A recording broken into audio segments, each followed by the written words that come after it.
So I'm on a pretty good flipping bite right now. I've been catching a couple on the trick worm, and I'm still throwing the trick worm in between my vegetation locations.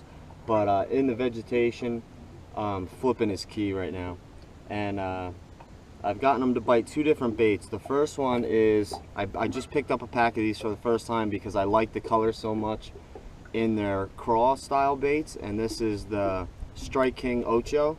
It's just a stick worm, but I love this blue crawl color. It does really well in this lake, so I wanted to try it. So I just bought a pack of 5-inch, and I'm throwing them just on a 1/2 ounce punch weight, pegged with a 4/0 VMC heavy flipping hook. And then the other bait that I've gotten bit off of is the net bait bee bugs, and this is the magic roll, which is pretty much the same color. It's got that bluish tint, blue and green pumpkin kind of mixed together. That's the color that's been killing them today. I gotta stress this, and I can't stress this enough. In order to be flipping heavy vegetation, you gotta have the right equipment. You can't be doing this with a medium heavy action rod and 30-pound braid, because you're gonna break off. I got two flipping setups here. Both are 7.9 heavy action Abu Garcia Veritas 2.0s and a 7:1 gear ratio Revo SX with 65-pound P-line TCB X-Braid. 65-pound braid is a must when you're fishing that matted milfoil or this water chestnut, because you need to be able to muscle those fish out. So the reason I like flipping these stick worms like this, I just started doing this a couple weeks ago. You can get away with using a smaller weight. This is only a 1/2 ounce weight, where if I was throwing a crawl style bait or like the bee bug that I have rigged up, I have to go up to a 3/4 or a 1 ounce weight. So it's so streamlined. With that small amount of weight, it can still cut through the vegetation pretty easily and get down to the bottom pretty quick. And it's able to do so with a slower rate of fall. That really hasn't affected these fish that much, and what I've figured out is everything's on the initial drop. I still hop the bait a couple times, and I'm doing high hops to kind of simulate that natural fall again, but I haven't caught a fish hopping the bait once. So I'm just flipping in and letting it sink. I'll hop it a couple times and then pull it out and flip to the next spot, and so we'll keep running this pattern and see if we can get a couple more. Alright guys, I wanted to show a video about the great day I had today on the water. I caught 22 fish in 8 hours, in the 8 hours I was out there, and I probably could have caught a lot more if I wasn't limited on that lake to just a trolling motor. I would have been able to run a lot more water and probably would have caught a lot more fish. And what I figured out was most of my fish were caught within this matted milfoil. And what I want to do today is I want to break down how I got this pattern going so that you guys can do similar things next time you guys are out on the lake. The first step for me when figuring out a good flipping bite in vegetation is figuring out what type of vegetation the bass are holding to. This lake has 6 different types of vegetation. It's got milfoil, water chestnut, grass, lily pads, and 2 other types I didn't even know what they were. And the bass like all of it, so you kind of have to fish a little bit of everything, and through trial and error figure out the stuff that you're getting bit off of and the stuff you're not, and then you can just run with the stuff that you're getting bit off of. And today for me was the milfoil. The next step is finding where they're holding within that milfoil. It could be a certain depth, a certain thickness of the vegetation, maybe the distance from the bank or the distance from the outside edge, or even a depth change.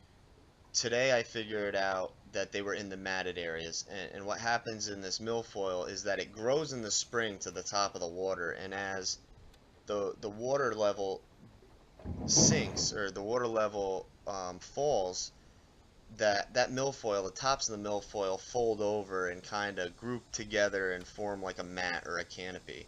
And once I figured out they were in these mats, what I did was I just targeted those areas. I left the rest of it alone, so I would only target those matted areas, those grouped up areas within these milfoil patches, because that's where I was getting bit.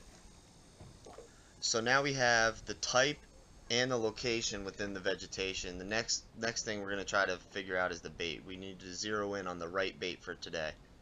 And what this will draw on many different things. It's going to draw on water clarity, how bright it is out, and also your past knowledge or experience on the lake.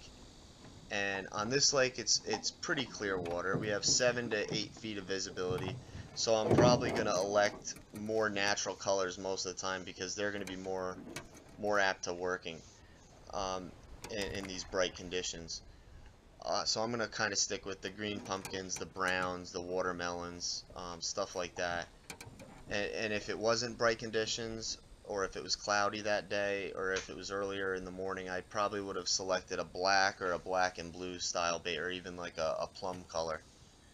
But luckily I have a lot of knowledge on this lake. I grew up fishing this lake, so I kind of knew that they liked this blue crawl color already. And I had just bought a pack of those ochos in that blue crawl color, so I wanted to give it a try, and luckily that was the color that was working that day. Alright, we have a little bit more, don't worry guys, we're almost done. Next is the rate of fall. This is also done by trial and error. I like to try a couple different weights on the same bait and figure out which one I'm getting more bites on, because they could be going after a different rate of fall every day, and I just like to set up a couple different ones and figure out which one's working. And the good thing about punching these stickworms like this is it allows you to use a lighter weight but still penetrate the canopy or the mat pretty easily and get to the bottom pretty easily. And I'm really liking punching these stickworms. I just started doing it not too long ago. Now the last thing, guys, is the presentation. And I know some of you think that, okay, I'm flipping and pitching, there's really only one type of, but that's really not the case. There's a lot of subtle things you can do when flipping and pitching, that especially in the vegetation, that can determine whether you're going to get bites or get no bites. And I mean, you can make big hops or small hops with the bait. You can make big hops with long pauses or short pauses. You can make little hops. You can dead stick the bait. You can twitch the bait, and you can even bring that bait to just below the top of the canopy and just shake the bait. I've actually had that work a couple times when the fish were holding higher in the water column. And today, luckily, I figured it out pretty quick that I didn't have to hop the bait very much, that I pretty much had to land on these fish. They weren't chasing the bait at all. They weren't coming to the bait. I pretty much needed to flip into the mat and let that bait fall, and if they were there, they were going to bite it, and if they weren't going to bite it. So I would flip in there, hop it a couple times, and pull it back out and flip to my next spot. And this is actually very helpful information to have. And what it did was it let me fish the rest of the day a little bit more efficiently, and it changed the way I fished in two different ways. It told me I didn't have to hop the bait as much, or I didn't have to pause the bait for very long periods of time. I could just throw in there, hop it a couple times, get the bait out of there, and move to my next spot. And it also told me that I had to pick apart the mats because I needed to land on the fish, so because they weren't moving to the bait. So I kind of had to fish every part of that mat to make sure I wasn't missing any fish, that I was putting it in front of that fish so that he could get it. That's pretty much it, guys. And one thing you need to keep in mind, you're not always going to be able to narrow everything down this exact all the time, but this is the way you need to approach establishing a pattern. It takes practice, but just like anything else, the more you practice, the better you're going to get at it. And believe me when I tell you, when you get a pattern as good as the one that I was on today, it makes for an incredible day out on the water. It gets to the point where you can almost call your shots. You can call which mats which areas you're going to get bit off of, and that really makes for a fun day.